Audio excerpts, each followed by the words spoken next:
Oke, kita lanjutkan ke materi selanjutnya, yaitu asal mula muatan listrik. Nah, di video sebelumnya kita bahas nih, bahwa gejala kelistrikan statis yakni gejala yang menunjukkan suatu benda yang dapat bermuatan listrik. Nah, di video sebelumnya ada dua karakteristik, yaitu tolak-menolak dan tarik-menarik. Nah, itu dinamakan oleh Benjamin Franklin. Menamakan ada dua jenis ya, yang muatan positif dan muatan negatif. Muatan positif adalah dari batang kaca yang sudah digosok, sedangkan yang bermuatan negatif adalah batang plastik atau batang karet. Nah, Benjamin ini dia menamakan muatan positif dan negatif ini hanya semata-mata untuk membedakannya. Nah, dewasa ini sejak ditemukannya elektron, teori atom tersusun oleh inti atom atau elektron. Nah, atom tersusun atas inti atom yang bermuatan positif dan elektron yang bermuatan negatif. Nah, di sini ada inti. Nah, inti atom ini bermuatan positif.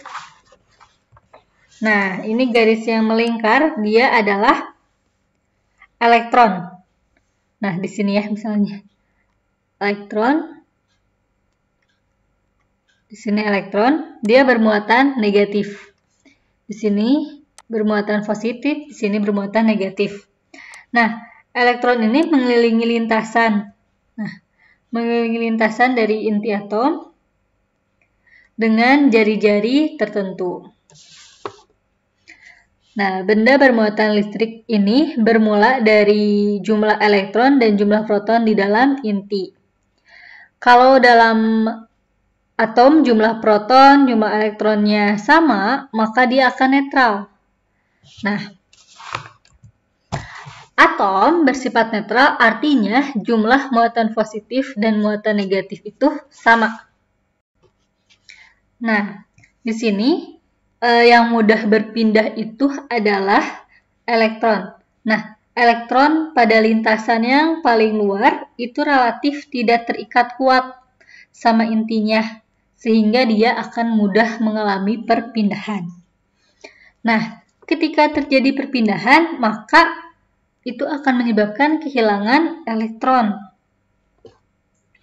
Maka, salah satu atom akan mengalami kekurangan elektron dan yang dipindahi elektron tersebut akan mengalami kelebihan elektron. Nah, akibatnya benda akan menjadi bermuatan kuat. Nah, benda bisa bermuatan positif atau negatif. Benda menjadi bermuatan listrik ketika kekurangan atau kelebihan jumlah elektron. Benda bermuatan positif berarti dia kekurangan elektron. Benda bermuatan negatif berarti dia kekurangan elektron atau jumlah elektronnya kurang. Nah, berarti dari sini yang lebih mudah berpindah di atom ini adalah elektron. Nah, terus apa yang terjadi ketika benda digosok? Jadi pada gejala listrik statis kan batang kaca digosok oleh kain. Dia dapat menimbulkan suatu muatan. Nah, itu tuh apa yang terjadi ketika benda digosok itu? Nah, yang terjadi adalah transfer, perpindahan elektron antara penggosok dan benda yang digosok. Nah, contohnya batang kaca digosok oleh kain.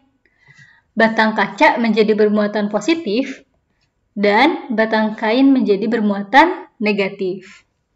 Nah, elektron berpindah dari kaca ke kain. Begitu pula dengan batang plastik, misalnya digosok oleh rambut, bahwa batang plastik menjadi bermuatan negatif dan rambut menjadi bermuatan positif. Nah, elektron berpindah dari rambut ke plastik.